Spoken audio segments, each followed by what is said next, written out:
Welcome to my house.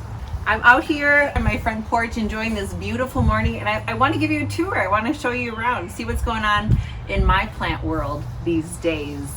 So we are loving up on this front porch scene. It's the new outdoor room. If you haven't heard, front yards and front porches are the place to be. I love being out here in the front yard. We're at a corner lot, and just interacting with the neighborhood and talking to people about plants is one of my favorite things to do.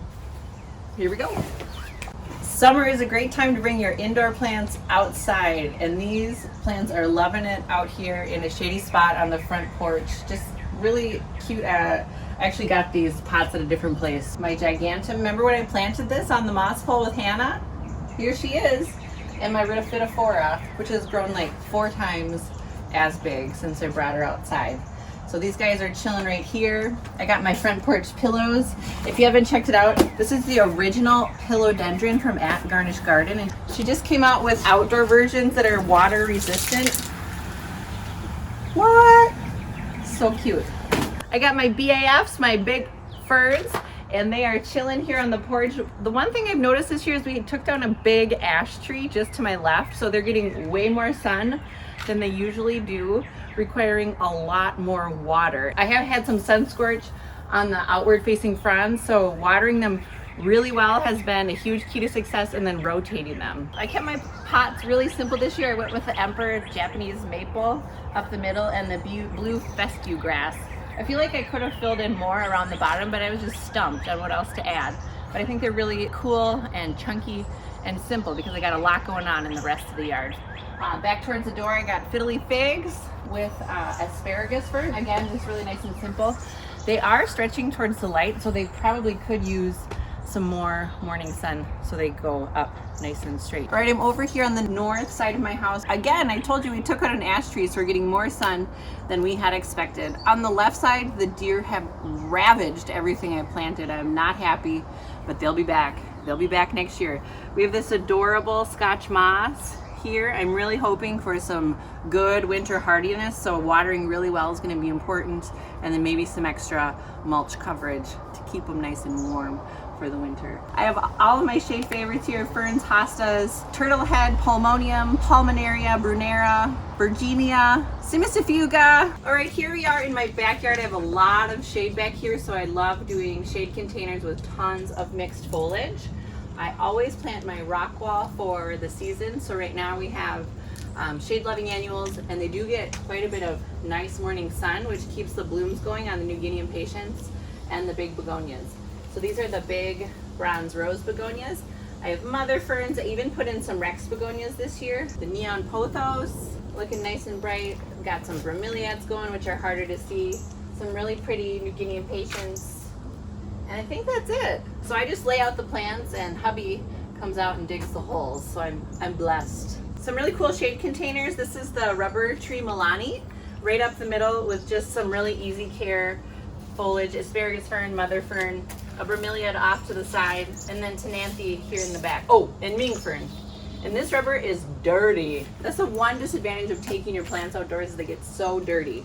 Nothing a hose down can't fix. And my blue glazed pots here, I've had them forever. They're still holding on strong, but this one's amazing. I wanted to try out this hot new alocasia, the Quilted Dreams, and the leaves have like tripled in size. So getting them outside has been really amazing. So they're gonna be nice and juicy going into fall and winter. Foxtail fern, Ficus altissima, dotty up here in the front. Oh, and a little bit more dotty on the side. So this is a really easy care shade container. Ooh, and then this is a good one. This fuchsia is actually doing really well. It's the firecracker fuchsia. It's an upright fuchsia, so they are much more tolerant of being in containers with other foliage friends. This is really amazing. Bromeliad, I actually got it somewhere else. And my all-time favorite, the asparagus fern. So again, super low maintenance, just lots of foliage, a little bit of color. Hey y'all, I got my pink princess chilling out here in the morning sun. She's looking much better. Time to transplant.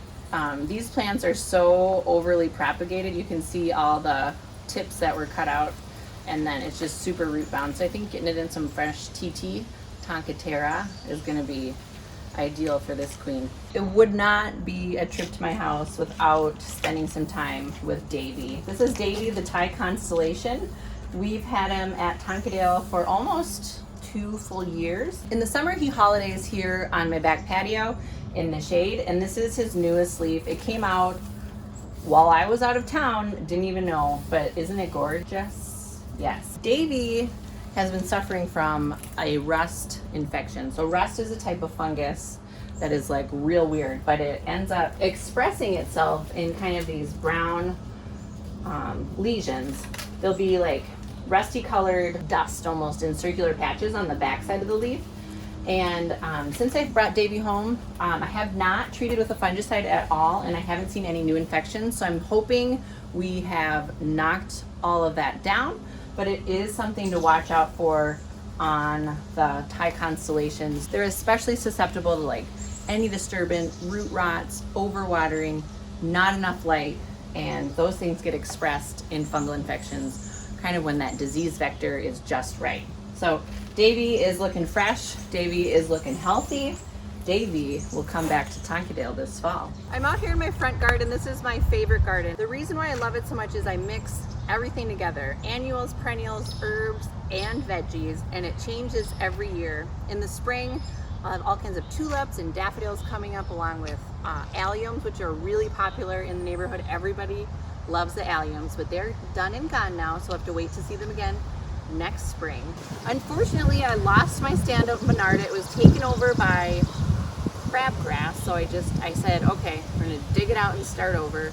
So next year I'll have my monarda back, which is all-time hummingbird favorite. So echinacea, another one of my top favorites. Great for bees, butterflies, and songbirds because they do produce seeds and seed heads that hold through winter. I have lavender and rosemary, they're in the front. A tomato over to my side here, another tomato.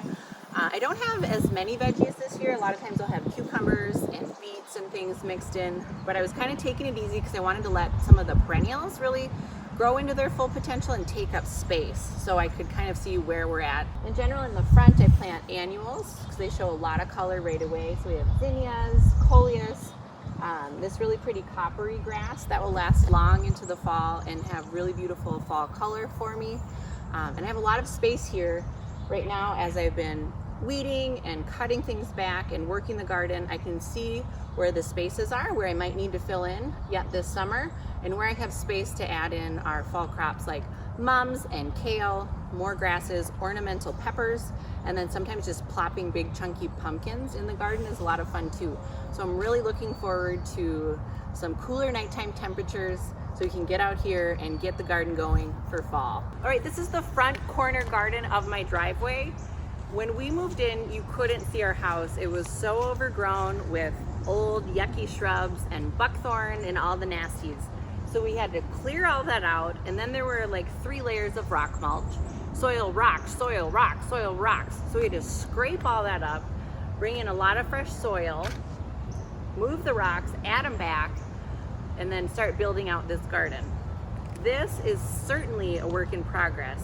The vision for this garden is that it would be like really just fresh and simple, whites and greens, so that I can go nuts in my other gardens and containers where I add a lot of color.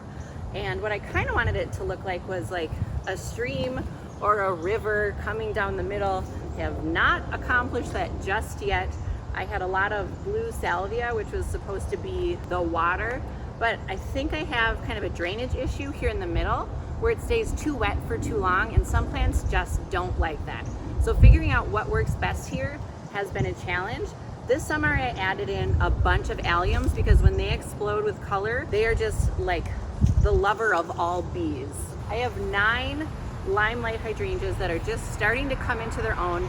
They are amazing for simple cut flower bouquets, mixing them in with like echinacea and zinnias. I do have some evergreens. Evergreens are not my favorite feature personally in the garden, but they do add some nice structure, texture, and a good amount of coverage in the garden.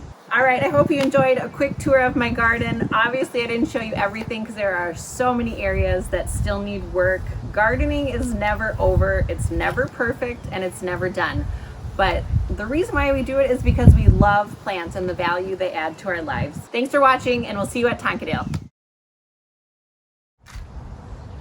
Does this look dumb? No, that's good. And I can approve this photo. Alright, yeah, I definitely got some good ones. Okay.